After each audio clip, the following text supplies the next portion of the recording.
Et on se retrouve aujourd'hui sur le fameux BTC face au dollar et aujourd'hui très grosse vidéo de trading, c'est-à-dire que je vais vous montrer si oui ou non je suis rentré dans un fameux trade qui avait été montré, vous le savez très bien, le 16 mars d'année 2021. On réagrandit l'écran rapidement et d'ailleurs je vais faire play durant cette vidéo sur cette propre même vidéo de rétrospective du 16 mars et je vais vous montrer en fait le point d'entrée très propre entre les 50 538 dollars et les 49 938 dollars. Actuellement on est tombé sur ce point d'entrée et il y a un rebond. Est-ce que je l'ai pris ou pas? Et je vais vous expliquer en fait pourquoi je l'ai pris ou pourquoi je ne l'ai pas pris. Ça je laisse un peu le mystère pour la vidéo. C'est tout un travail par rapport au risque management, par rapport aux perspectives haussières du BTC, par rapport au take profit partiel qu'on peut également placer. Donc tout ça va être expliqué. Du coup, si je suis peut-être pas rentré dans le trade, qu'est-ce que j'attends pour ce prochain trade pour pouvoir bien rentrer avec une perspective, et c'est-à-dire un risque management plus serré, plus carré et donc c'est-à-dire plus propre également avec un retour sur investissement plus intéressant. Tout ça finalement sera expliqué dans la vidéo parce que oui, regardez bien, le triangle ici est en train de se dessiner à la perfection pour le moment. Je rentre clairement dans la perspective d'un triangle et pour le moment, voilà, on va chercher les 61,8, boum, le point d'achat et pour le moment c'est en train de rebondir. Donc je pourrais peut-être déjà finir ma C ici, et c'est-à-dire le rebond de D ici. On va en parler durant cette vidéo, c'est vraiment l'objet de cette vidéo-ci. Clairement, malgré tout, tout ça se fait encore et toujours, vous le savez, après la toute petite intro. Et ça y est, on se retrouve après la petite intro et également, vous le savez, avant de commencer l'analyse à proprement parler de ceci et d'écouter ce que je disais pour le trade précédent à ouvrir potentiellement, et bien maintenant en fait, et bien on va regarder, et vous le savez également, les récompenses par rapport aux donations. Pourquoi est-ce que je dis ça? Parce que vous pouvez aider la chaîne. Vous le savez peut-être pas, mais en fait c'est extrêmement chronophage et également de fait de travailler et de proposer tous ces plans de trading, plans d'investissement, c'est également quelque chose de très pédagogique. Donc si vous voulez finalement récompenser ce partage gratuit de base, à part si vous regardez quelques pubs, mais entre guillemets, c'est prendre un peu de votre temps, mais pas grand-chose non plus.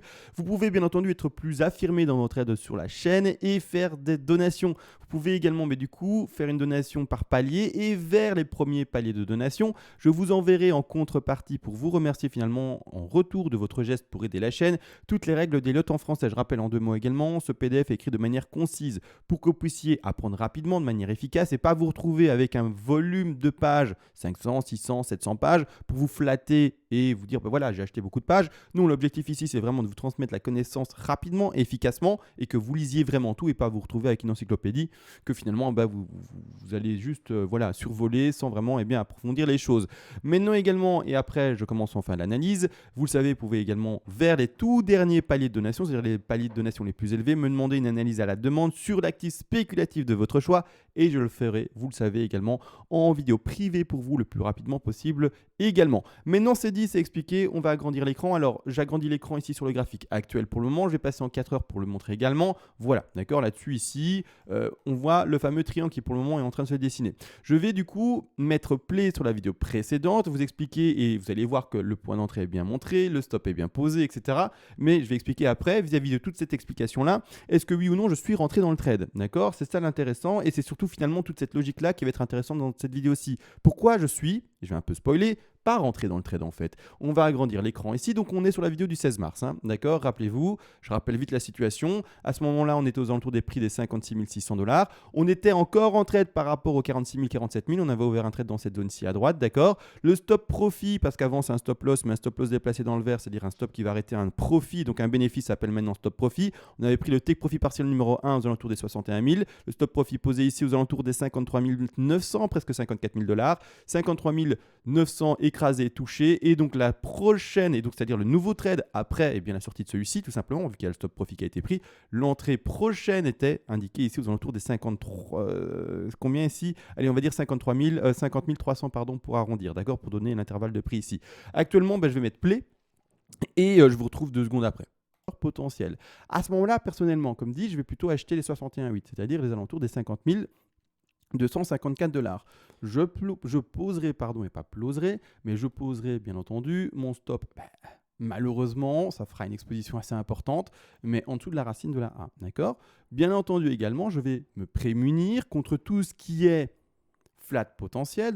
Je vais arrêter là parce que ça va fort dans les explications après, mais en gros, voilà, j'expliquais également pourquoi mon stop était fort bas par rapport au flat potentiel, etc., qui pouvait écraser. Parce que les néophytes, c'est important de comprendre, un stop loss, c'est une sortie de position, d'accord? Vous rentrez et vous dites, non, je ne pourrai pas accepter le fait que le cours aille plus bas que ceci. Oula, en vert, on va le mettre plutôt en blanc et en épais. C'est-à-dire que ça, c'est l'expression du stop loss. Si vous rentrez, par exemple, en fait, dans la position rentrée ici, c'est-à-dire dans cet intervalle des 60% de Fibonacci. Je vais montrer également vis-à-vis, vous aurez compris, du Fibo, c'est-à-dire que j'étends le Fibo et la zone d'achat, elle est parfaite. On y est, d'accord, elle est nickel.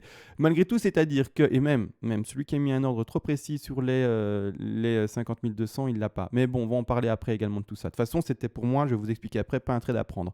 C'est-à-dire que de toute manière, le stop est mis assez bas. Pourquoi? Pour également se prémunir de, si on ne faisait pas une ABC, ou si au contraire, une ABCDE, pardon, ou si au contraire vous avez une ABC en flat ou des choses comme ça, et que, ça devait encore écraser, d'accord, le cours, on reste dans le trade, point d'entrée ici, mais en fait, vis-à-vis du stop loss qui est posé là, on accepte tout ce mouvement de prix. Donc que le cours fasse ceci, par exemple, encore un peu, et puis après rebondisse, on ne sera pas sorti de trade. On sera sorti uniquement et seulement si, le cours baisse et écrase finalement le prochain plus bas, d'accord, une zone de support du coup pour moi assez importante, à ne pas passer pour rester vraiment dans une configuration assez propre pour la consolidation justement et qu'on pouvoir rebondir par après, clairement sortie de trade. Donc en fait, il faut comprendre une chose, c'est que quand on appuie sur le bouton, par exemple pour entrer en trade aux alentours des 50 000 $ et quelques, 50 300 pour donner un exemple, clairement en fait, on accepte également, et c'est un peu comme si on disait, j'ouvre un trade avec une entrée sur une intervalle qui s'étale des 50 300 à, attention, 43 100 et quelques dollars, d'accord? C'est qu'il faut comprendre donc ici, l'entrée pour ceux qui sont rentrés en là, est également plus large que juste un point précis. Il est tout ceci, entre guillemets, pratiquement 6 000 à 7 000 $ de marge, d'accord, d'erreur acceptée. On va regarder du coup, est-ce que je suis rentré dans le trade? Oui, non.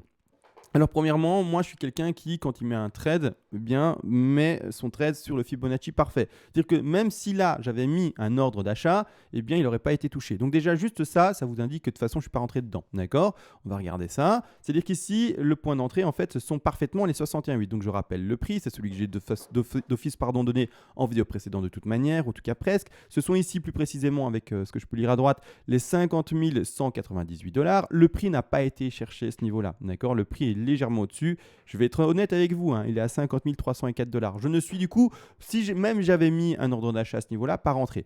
Malgré tout, je vais vous dire que je ne rentre pas et je ne serais pas rentré dans ce marché, même si le point C est propre, etc., le point d'entrée est peut-être très propre, etc. Je ne rentre pas dans ce marché-là vis-à-vis et à cause, entre guillemets, ou grâce plutôt, au risque management. C'est-à-dire que quand je vais mettre mes vagues de plus grande envergure, ce qu'il faut avoir toujours conscience de ça. Et donc, qu'est-ce que je vais attendre pour entrer dans le prochain trade? Il faut toujours avoir conscience qu'il y a le risque management et des vagues de plus grande envergure qui vont également du coup nous permettre de donner des perspectives haussières pour le BTC et donc c'est-à-dire des projections entre guillemets réalistes vis-à-vis de ce qui a déjà été étudié sur les patterns précédentes, bien entendu. C'est-à-dire que je vais passer en daily, je pense que ce sera plus simple pour moi pour passer. Oh là là, complexe. Peut-être passer en weekly, ce sera encore mieux pour moi. Je suis désolé, là, je vais juste montrer un Fibo pour que vous voyez également le développement.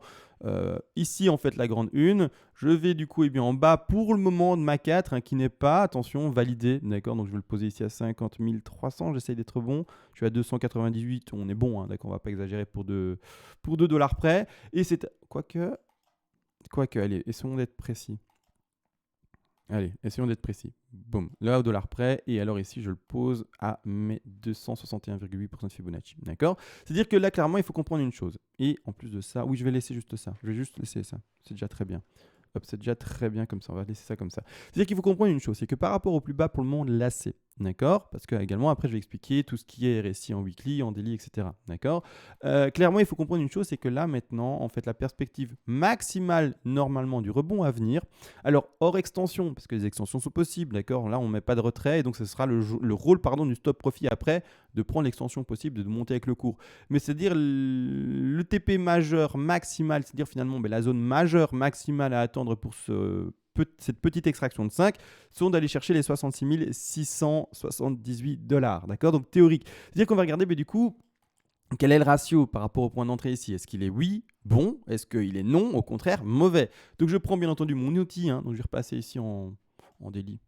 Voilà, en daily, c'est très bien. On voit le TP majeur, on voit le stop posé, on voit le point d'entrée. D'accord? que je n'ai pas pris finalement. Je vais vous expliquer du coup maintenant pourquoi. Je pose mon point d'entrée, d'accord? Bon, ici à 50 000, disons qu'on est même rentré un peu après parce qu'on n'a pas touché, quelqu'un se dit « Ah, ça rebondit, je rentre un peu après ». Donc on va même simuler un point d'entrée un peu après, peu importe, je sais pas où, peu importe. On va dire qu'on est rentré à 51 289 dollars pour vraiment essayer de symboliser une entrée de quelqu'un qui aurait vu le rebond un peu après.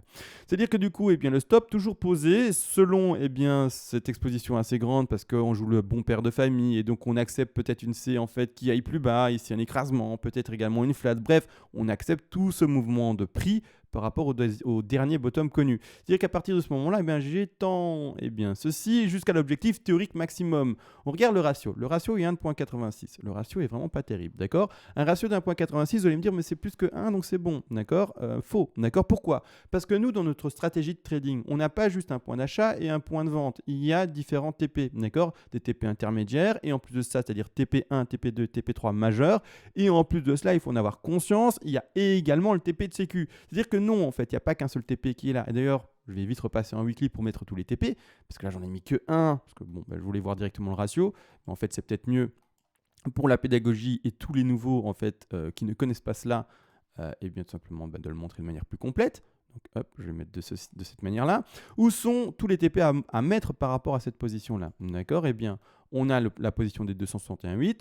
On a également la position des 161,8% de Fibonacci. J'espère que j'arrive à le prendre. Oui, super. Des 161,8. On a également la position, vous le savez probablement, des 100% de Fibonacci. Et un TP de sécu que vous allez placer un peu avant. C'est un TP qui est juste là pour couvrir les frais et des choses comme ça. Attention, donc ce n'est pas un TP pour faire du bénéf à proprement parler. C'est vraiment un TP qui vous permettra de vous en sortir si le trade se passe pas bien et si le trade allait dans le mauvais sens et qui n'allait pas vers les directions prévues. C'est-à-dire que là maintenant je retire le Fibo, je vais repasser en daily parce que ce sera plus visible, parce que là il n'y a rien de compréhensible de cette manière-là et les TP sont mis là. Donc il faut comprendre une chose, c'est que quand vous rentrez à l'achat par exemple là, vous mettez votre stop là, là c'est une sortie, point.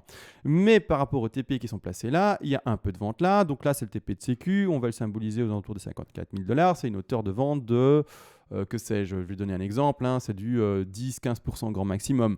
Après, on a les TP majeurs, le TP majeur 1, 2 et 3. En plus de cela, ce TP1 et ce TP2 sont majeurs, ok, mais avec pour ma part une faible position de vente. Pourquoi? Parce que ça nous ferait du 5 tronqué, et du 5 tronqué, clairement, enfin tronqué, la 3 est là.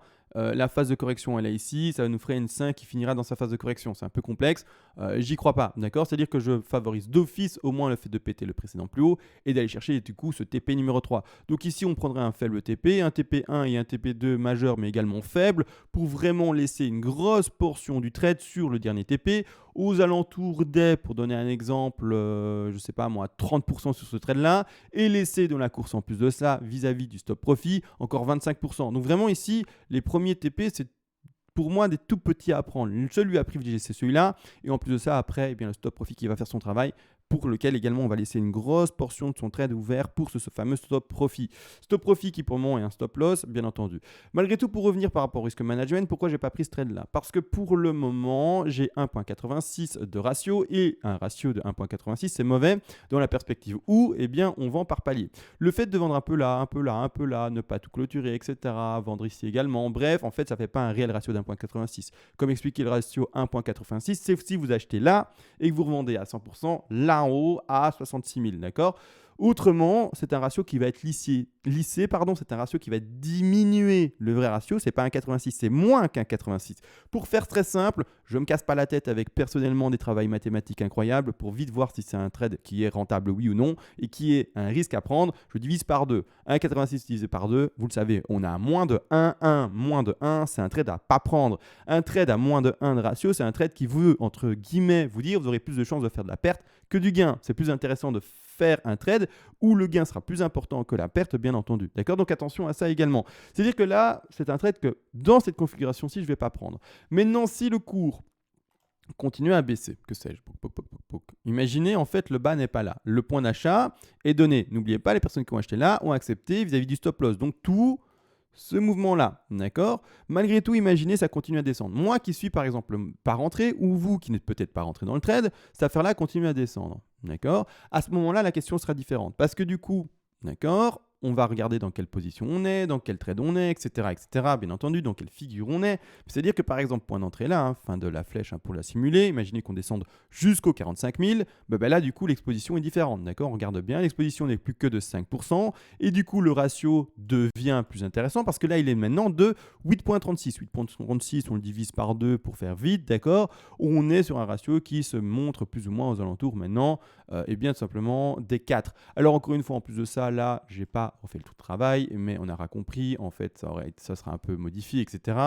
Par rapport à un bas ici. Bref, on s'est compris, ça sera quelque chose un peu plus léger. Donc je vais ici le faire rapidement, sans replacer tout le fibo, etc. Mais c'est vraiment pour montrer ici pédagogiquement. On est sur un 7,50. Pour donner l'exemple, maintenant c'est peut-être 6 ou quoi, mais on a compris, on est sur un ratio beaucoup plus intéressant parce que l'exposition est plus petite. Là, ça devient un trade plus intéressant. Donc là, maintenant, je temporise là-dessus parce que le premier trade est sur un ratio moins important, ou en tout cas, pas moins important, et en fait un trade, entre guillemets, par rapport à un ratio qui n'est pas intéressant parce qu'il est moins grand que 1, d'accord? En simplifié. C'est-à-dire également une chose, si par exemple maintenant, donc j'ai pas pris ce trade, on est conscient, d'accord?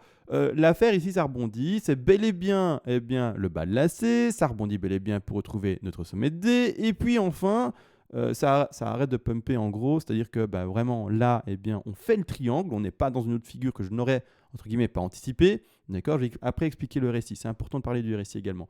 Mais c'est-à-dire qu'à ce moment-ci, je vais plutôt essayer de tenter d'entrer sur la E, d'accord? Quand je verrai une A, B, C, D, et puis une correction de E qui va se chercher, donc c'est-à-dire que vraiment le mouvement de prix fait ce petit rebond, on va rechercher le bas de E, je vais essayer de choper la E. Pourquoi? À ce moment-là, je vais être plus agressif, parce que la pattern commence vraiment à se dessiner, d'accord? Vraiment fortement. Là, on est en début, A, B, C, peut-être pas fini, mais une fois qu'on a une A, une B, une C, une D et une E qui commence à terminer, clairement, on commence à se dire, ok, on a de fortes chances d'être dans un triangle. À ce moment-là, je vais être plus agressif sur ma position, d'accord? Je vais être plus agressif, c'est-à-dire que je vais, à ce moment-là, mettre non plus mon stop personnellement. Si vous voulez être bon père de famille, vous le mettez toujours là-bas en dessous, d'accord? Mais pour le moment, je n'ai pas assez de confirmation qu'on est dans un triangle, donc je le mettrai d'office là-bas en dessous.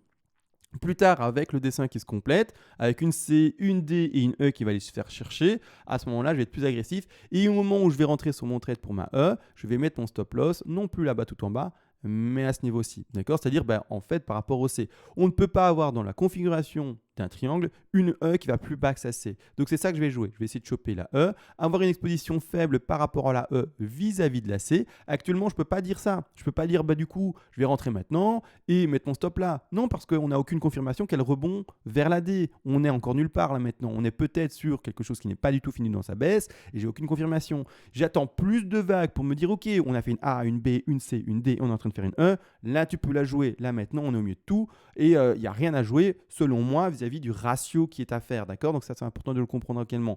Maintenant, du coup, je vais attendre du coup le rebond de D et enfin la correction de E. Et là, je vais rentrer. À ce moment-là, on va simuler les choses, d'accord? Je vais vite simuler le triangle comme je l'ai fait, en fait, le point d'entrée dans cette vidéo aussi. On a simulé le point d'entrée qui est très propre pour le triangle ici, d'accord? Mais c'est-à-dire que là, je vais faire la même chose ici pour la D et puis pour la E. C'est-à-dire toujours, dans le cas d'un triangle, essayer de choper les 61,8 de retracement par rapport à la vague précédente. Donc, je mets mon petit fibo. Ici, le rebond, s'il doit se faire, il irait rechercher ces alentours des 61,8, c'est-à-dire ici les alentours des 57 360 $.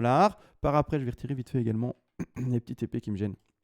En tout cas intermédiaire ici. Et par après, on va aller chercher la E, d'accord? Toujours la même configuration également, les par rapport à avant. Donc ça veut dire, en fait, on va s'ennuyer, si c'est vraiment ça.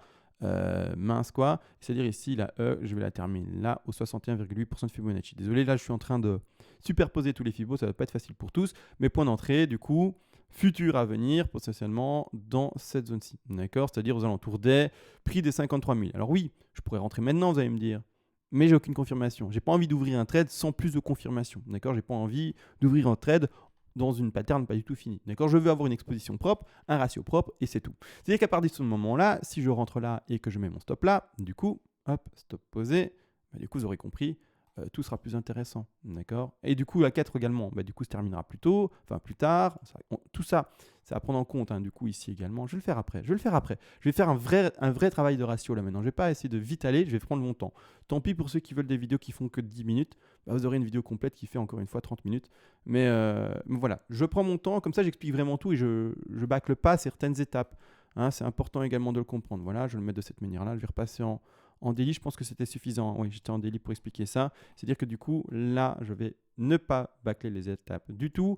Les TP intermédiaires. Ah, un TP intermédiaire à 161,8 qui ne fait pas une double tronquée. Il y a un bug. Il y a un bug, super. Il y a un petit bug. Je vais refaire un rectangle par moi-même du coup. Hop, les 161,8 ici. Hop, un petit rectangle à refaire. Du coup, en rouge ici, s'il te plaît. Hop, de cette... Oh, c'est pas le même rouge. Voilà, hop, là c'est bien. D'accord. Je mets pas les TP intermédiaires majeurs qui sont ici entre guillemets à 100 qui feraient une tronquée, des choses comme ça. Je vais laisser ici, je vais laisser ça pour le ratio. D'accord. Le TP de sécu aussi à prendre. Hein. Ça c'est comme d'habitude, mais je vais pas le mettre, sinon là par contre ça fait une vidéo de 2 heures. Hein. C'est-à-dire que point d'entrée ici simulé aux alentours des 53 000. On va regarder du coup toute l'exposition. Est-ce que c'est intéressant? Oui, non, tout ça. Et pourquoi du coup je temporise pour atteindre ce niveau-là? Le niveau, encore une fois, est toujours de long. D'accord. Hop, ici, je le prends par rapport à ce niveau d'entrée des 53 000. Le stop posé par rapport au prochain, au dernier bottom. Si c'est celui-là, hein. Si c'est pas celui-là, et si ça s'écrase maintenant, mais de toute façon, ce plan-là, il est à remettre de côté. Pourquoi? Mais parce que du coup, on aura peut-être une C plus bas, une D plus loin, une E plus loin. Enfin bref, c'est compris. On prévisualise toutes les figures à l'avance pour, si ça se fait, on a déjà tout travaillé à l'avance et on sait déjà quoi faire. On n'est pas là devant l'écran à se dire « Ah, c'est une E qui se dessine, et alors est-ce que le ratio est bon? Oui, non. » Alors on appuie quand, on rentre quand en position? Peut-être avec une latence tout le temps trop grande, c'est-à-dire une entrée tout le temps trop tardive. Donc non, on fait déjà tout à l'avance. Si les choses se font, on rentre dedans, clique dedans parce qu'on n'a plus de questions à se poser. On a déjà tout travaillé en avance, d'accord? On sait déjà tout à l'avance. On ne travaille pas les choses au moment où les choses se passent. On travaille les patterns avant.